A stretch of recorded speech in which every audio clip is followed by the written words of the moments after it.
So last night, news came out that Dragon Age the Veilguard is indeed a financial failure. And the modern audience and the Veilguard shills, they are very upset by this news. And they're making all kinds of coat posts and like rage posts about it. For example, this one that says, the reason why Veilguard didn't sell well. Unpopular opinion, but I think Veilguard's reputation just got damaged by the anti-woke crowd, even before the game came out. And we're going to read that full post in just a minute because it looks hilarious. But first, let's just get the news real quick. So yeah, this headline from ITC reads, Dragon Age the Veilguard failed in sales, only got 50% of EA's expectations. Half of what they wanted, man. Terrible. The full write-up, which is only a few brief paragraphs, reads, Electronic Arts shares plummeted by 18%, the biggest drop since 2008. This huge drop came after the company warned that its financial results would be lower than expected due to poor sales results of two games. EA put most of the blame for the poor financial results on its football game EA Sports FC 2025, which was released in September and received mixed reviews. This month, the company introduced an update. Another culprit, though, is the role-playing game Dragon Age the Veilguard, which was released in October after a tumultuous development cycle. It reached 1.5 million players during the quarter, falling short of the company's expectations by about 50%. So yeah, this thing was a complete financial failure. How embarrassing, man. Pathetic sales. And then over on Steam, it's also getting worse for Veilguard because the recent review score has dropped all the way down to mixed at only 64%. And the all-time score barely hanging on to its mostly positive rating at 70%. At the rate things are going, that's likely to also fall below 70% and also become a mixed score. Furthermore, as we discussed a few days ago, the Veilguard director Corinne Bush also fled the company, leaving BioWare. I wonder if this timing is just coincidence. Like, Corinne Bush leaves BioWare, and then a few days later, this report comes out that Veilguard was such a financial flop.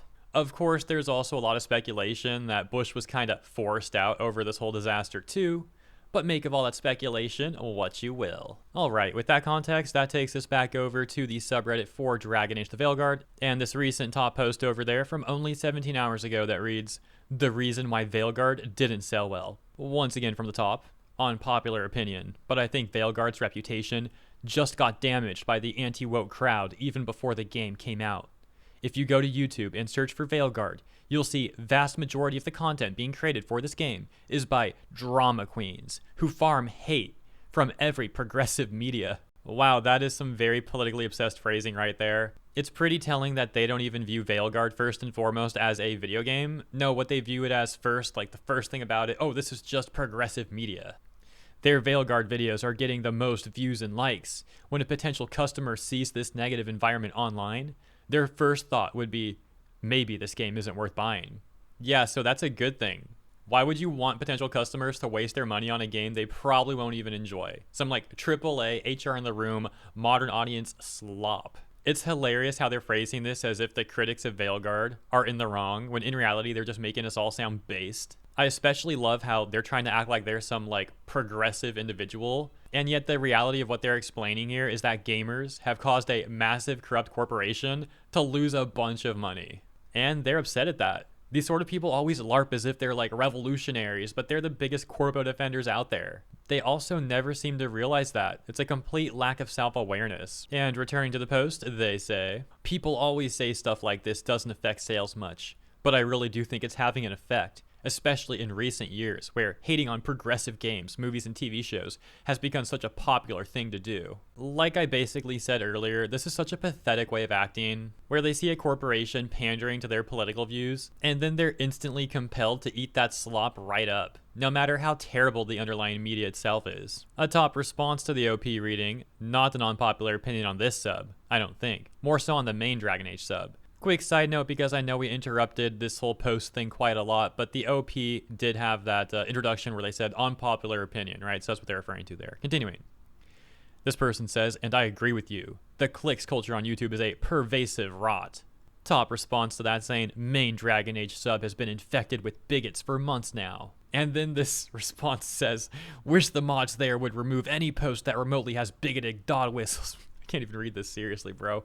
Sometimes people in the comments ask why I read comments like this in the voice that I do, and I just read them the way I think they sound. Like, these people sound so whiny and weird to me, so it just naturally, that's the voice I kind of speak in when I read their comments. And then it doesn't help that I'm also just laughing a lot of the time when I read this stuff too. I mean, these people are ridiculous.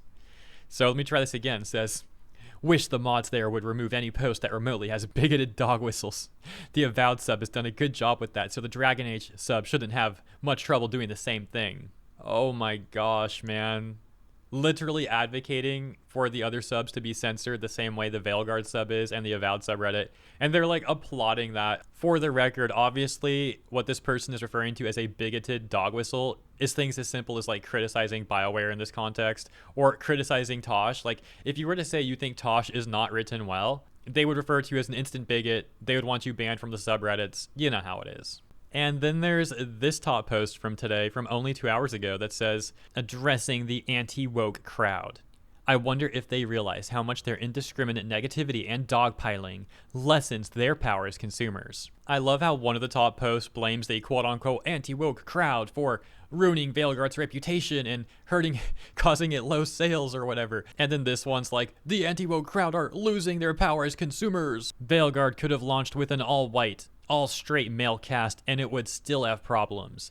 Veilguard could replace its entire team with straight white men and it would still have problems. What a weird straw man. Like, who's even asking for that? People are simply critiquing the game for very valid reasons. For example, you can go over to Steam and take a look at the long list of negative reviews from people who did buy the game and didn't like it, where there's all sorts of different criticisms. For example, this negative review in part says, this game forces me to be the therapist of a cast of characters that are unlikable adult babies, who feel like they came from a Disney movie in the worst way possible. Or this one, for example, that says, romances are laughable in this game. BioWare was once so known for writing good RPG romances that I genuinely struggle to believe these romances are from the same company. Or this one that in part says, I cannot in good conscience recommend this game to anyone, especially not Dragon Age or even BioWare fans.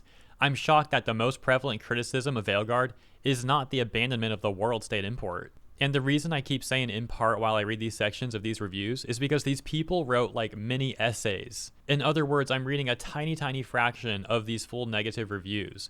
And these people have extremely well thought out and very detailed explanations for why they don't like the game. This is a recurring theme on a lot of the negative reviews for Veilguard, and once again, you can find this all over on Steam. And one thing they're not all crying about is, oh, we just wanted the game to have all straight white male characters. So once again, the shills for this game are acting extremely politically brain-rotted and just really weird. Really weird. It doesn't end there either. Returning to the post, they go on to make 7 different lines of text, all prefaced with the issue, where they go on to talk about a number of production issues that Veilguard faced internally at BioWare. Much of this stuff being things that I discussed in my prior videos about Veilguard. And yet, even then, this person doesn't really get some of this stuff right. For example, they say, the issue with Veilguard is that for the past decade, EA has attempted to maximize its profits by launching live service games that go against everything BioWare stands for as a company. The problem with this is that Veilguard itself was being created as a live service game at some point, but there's no evidence to suggest that that was entirely the doing of EA, as this post is trying to make it sound like. As a matter of fact, it was Gary McKay who took over as the BioWare GM, who began to switch the production of Veilguard from live service back to single player. Therefore, the fact that it was a BioWare executive who was able to make the switch for Veilguard going from live service to single player also implies that when Veilguard was being developed as a live service game, that it was also BioWare's decision to do that. But here we have a Redditor trying to put all the blame on EA and act like BioWare is completely innocent and can do no wrong. Another example of this is where they say, the issue with Veilguard is that it wasn't given enough time, money, or resources to start over from scratch with the 3rd iteration of the game. It was built on the bones of its previous iteration, an MMO, which isn't conducive to creating the sort of game we expect for the series, but the devs were told to make it work anyway. This is just objectively wrong information. While there was a period of time that Veilguard was being developed as a live service game, as we discussed briefly, it was simply going to have some level of multiplayer components, but not on the level of a full-scale MMO. Furthermore, the argument that BioWare didn't have enough money or resources is not a good argument, considering how many devs have done so much more with their games with so much less. Skipping down to the last section where they also preface it with the issue, they say, the issue with Veilguard is that EA wasted 10 years with their heads up their behinds, no direction, and constantly moving goalposts that are impossible to achieve. You can see again how this person is trying to put all the blame on EA and acting like BioWare is completely innocent. But they go on to say, and now the issue with Veilguard and BioWare in general is that there are a host of angry, red-pilled netizens who don't even know what they should be angry about or what their demand should be. Instead, they point fingers at women and minorities who really don't and never had the sort of power that people think they do. Another pathetic strawman there. This whole post is full of objectively false information and strawman arguments, and of course tries to come off like some sort of champion for minorities as they overtly try and gaslight people. Buddy, you're really not doing much to help anyone when you're acting like some sort of deceptive liar, some sort of terminally online redditor. Their post ends by saying, "My advice to fans." Oh yeah, just what the fans needed, advice from this weirdo. Great. Be intentional and be specific about the things you want in the next game. Don't just post angry ravings about DEI or woke things. Actually look at the game and identify what is missing that you want to be there next time. Advocate for less corporate interference. Demand better production. And always support the developers and writers who you see on social media, because the actual movers and shakers at huge gaming companies are people you'll never meet or hear about, but they're happy to let those public-facing devs and writers take the heat when things go south. Be aware of your power as a consumer and be specific about what you want. Oh my gosh, bro, this has to be one of the biggest bootlicker posts I've seen. Holy smokes.